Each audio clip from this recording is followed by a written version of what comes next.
Hello everyone. आज के video में हम लोग बिहार एसटीईटी जो कि आप लोग का 2022 या फिर 2023 में हो सकता है कॉमर्स विषय के लिए, तो आज से हम अपने चैनल के माध्यम से आप लोग को एमसीक्यू के माध्यम से प्रिपरेशन कराएंगे। ठीक है, तो आज के वीडियो में सबसे पहले हम लोग इसके सिलेबस को देखेंगे और फिर हम एमसीक्यू को डिस्कस करेंगे। तो देखिए इसका सिलेबस क्या है। सबसे पहले देखिए अभी तक आप लोग का कोई भी ऑफिशियल नोटिफिकेशन जारी नहीं हुआ है। ठीक है, लेकिन आप ऐसी कौन सी बुक पढ़ें ताकि आपको एग्जामिनेशन में उस बुक को पढ़ने से हेल्प मिले। तो देखिए आप क्लास 11th का, ठीक है, आप क्लास, चलिए हम यहाँ लिख देते हैं। देखिए क्लास 11th का आपका जो भी कॉमर्स सब्जेक्ट का बुक है, जैसे अकाउंटेंसी हो गया, ठीक है, अकाउंटेंसी हो गया, बिजनेस स्टडी हो गया, ठीक है, या फिर इकोनॉमिक्स हो गया। ठीक है, 11th क्लास में आप लोगों को माइक्रो इकोनॉमिक्स पढ़ना है, तो इकोनॉमिक्स हो गया, इसको आप पढ़ सकते हैं। यह तीनों बुक को आप पढ़िए और इस बुक को आप एनसीईआरटी से पढ़िए। एनसीईआरटी जो बुक है उससे पढ़िए, या फिर अगर आपके पास कोई भी राइटर का बुक है उस बुक को भी आप पढ़ सकते हैं। जैसे अगर आप लोगों ने अगर क्लास 11th में टीएस गरीवाल के बुक से पढ़ा है तो आप उसको भी रेफ़र कर सकते हैं। ठीक है, आप वहाँ से इस सारे बुक को डेप्थ में पढ़िए, वहीं से क्वेश्चन अधिकतर आपको देखने को मिलेंगे। उसके बाद देखिए क्लास 11th का तो पढ़िए ही, साथ ही क्लास 12th का। अब देखिए क्लास 12th का अकाउंटेंसी पढ़िए। ठीक है, सेम बुक है, अलग बुक का नाम नहीं है। बीएसटी हो गया आपका और इकोनॉमिक्स हो गया। और क्लास आप लोग का 12th में मैक्रो इकोनॉमिक्स पढ़ना है, तो आप लोग इसको पढ़िए। ठीक है, और इसको भी आप लोगों ने जिस भी राइटर से अगर पढ़ा है उस राइटर का बुक पढ़िए, उसके डेप्थ में जाइए और वहीं से आप लोग का क्वेश्चन आएगा। ठीक है, और एनसीईआरटी को भी आप फॉलो कर सकते हैं। आई होप कि आपको समझ में आ गया है। अभी तक आप लोग का कोई भी ऑफिशियल सिलेबस जारी नहीं हुआ है, तो अगर ऑफिशियल सिलेबस जारी होगा तो हम अपने चैनल के माध्यम से आप लोग को अपडेट करा देंगे। ठीक है, तो चलिए आज के वीडियो में हम लोग कुछ एमसीक्यू को देखते हैं। तो देखिए यहाँ पे पहला एमसीक्यू है आप लोग के सामने, आप लोग के स्क्रीन पे दिख रहा होगा।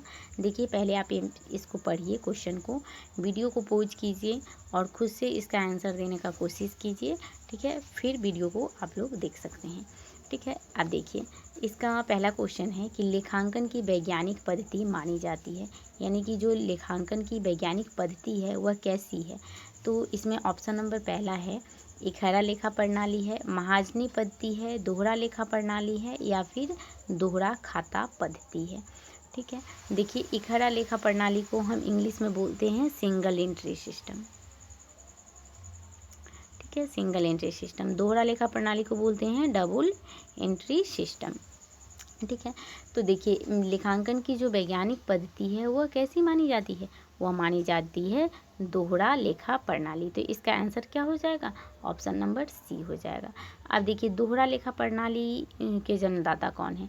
तो देखिए डबल एंट्री सिस्टम के जो जन्मदाता हैं वह इटली के एक वैज्ञानिक थे, उनका नाम था लुकास पेसियोली। ठीक है, तो उन्होंने डबल एंट्री सिस्टम को दिया था और डबल एंट्री सिस्टम के जन्मदाता भी लुकास पेसियोली को ही माना जाता है।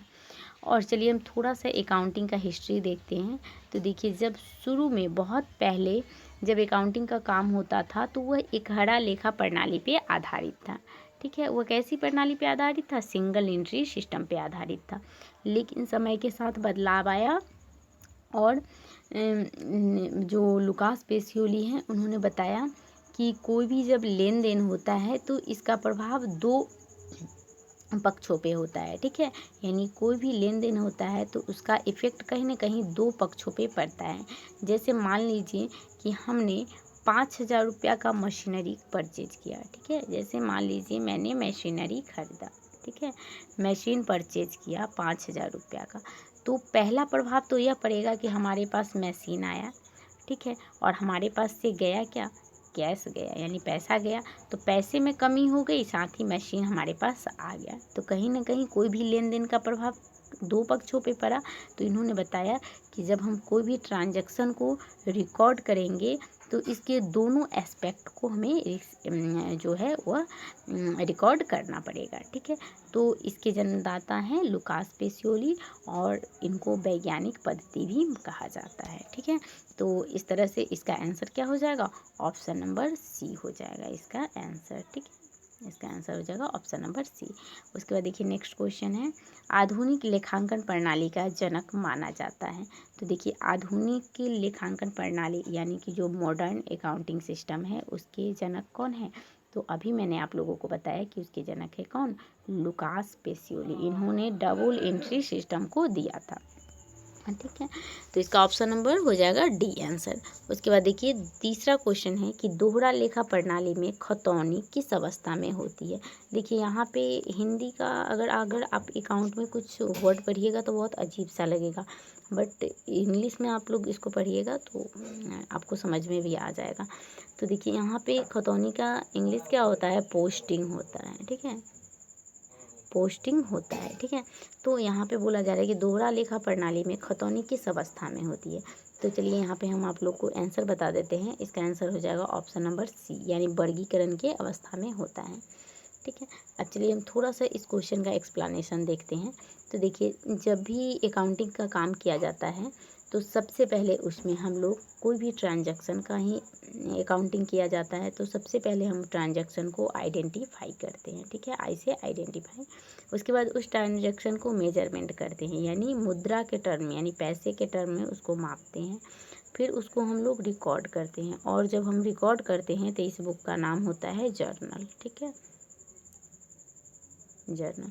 उसके बाद फिर हम लोग क्लासीफाइंग करते हैं, और जब क्लासीफाइंग करते हैं तो इसकी को क्या बोला जाता है, पोस्टिंग कहा जाता है, और इसको लेजर भी कहा जाता है। ठीक है, लेजर कहा जाता है। तो देखिए यहीं से आप लोग का यह क्वेश्चन है कि दोहरा लेखा प्रणाली में खतौनी किस अवस्था में होता है।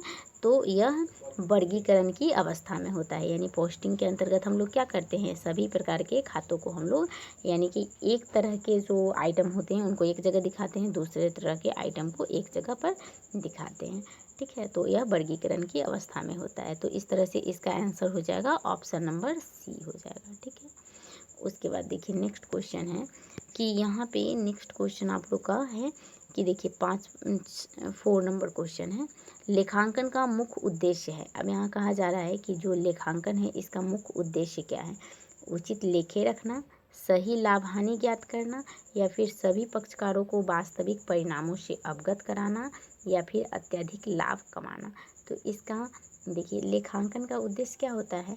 अब यहाँ पे आपको ऑप्शन देख के लग रहा होगा कि चारों ऑप्शन हो सकता है, बट आपको अगर इस तरह का कन्फ्यूजन एग्जामिनेशन में क्रिएट हो तो आप कोशिश कीजिए कि हमको सबसे बेस्ट ऑप्शन चुनना है, या फिर एक ऐसा ऑप्शन ढूंढना है जिसमें बाकी के जितने भी ऑप्शन है वह आ जाएंगे।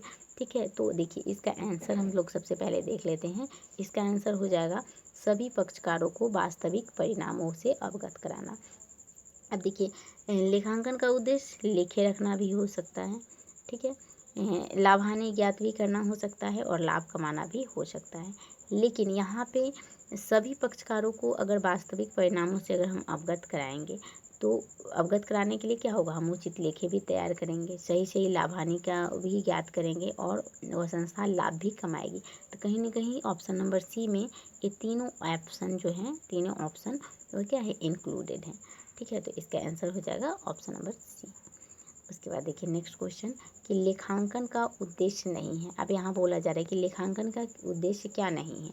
हित रखने वाले जो पक्षकार होते हैं उनको सूचना देना, व्यवसाय की आर्थिक स्थिति की जानकारी देना, नीति निर्धारण में सहयोग देना, अंकेक्षण कार्य संपादित करना। तो बताइए यहाँ पे आप लोग आंसर क्या हो जाएगा इसका। तो देखिए लेखांकन का उद्देश्य यहाँ क्या बोला जा रहा है, नहीं है।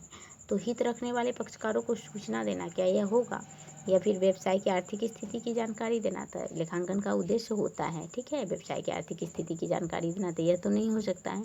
नीति निर्धारण में सहयोग देना, यह भी होगा, तो यह भी नहीं हो सकता है।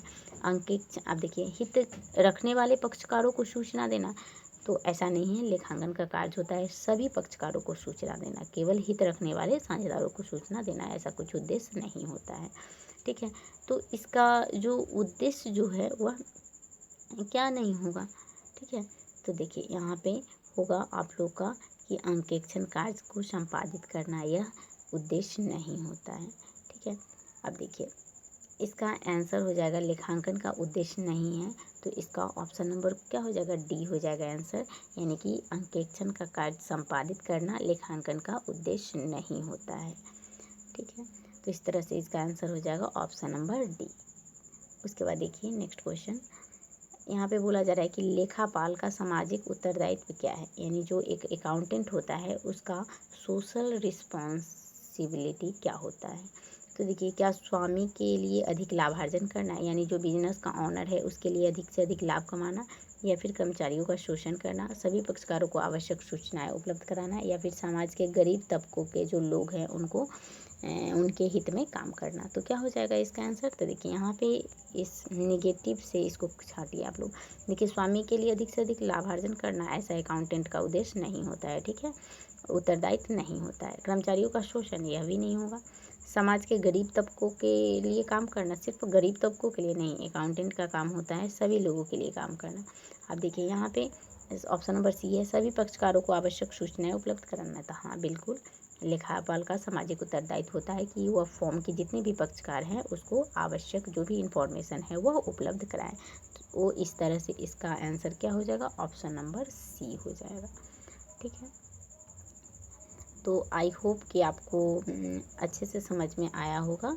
ठीक है, कि सारे क्वेश्चन का आंसर क्या होगा, और आप लोग इस तरह के MCQ को सॉल्व करने के लिए आप हमारे चैनल को सब्सक्राइब कर सकते हैं। और वीडियो पसंद आए तो आप लोग इसे लाइक करें और अपने दोस्तों में शेयर करें, ताकि अधिक से अधिक लोग इससे लाभान्वित हो सकें। ठीक है, तो अब हम नेक्स्ट वीडियो में और भी आप लोगों के लिए कुछ इम्पॉर्टेंट जो MCQ है वह लेकर आएंगे। ठीक है, तो अब मिलते हैं हम नेक्स्ट वीडियो में, तब तक के लिए थैंक यू वेरी मच।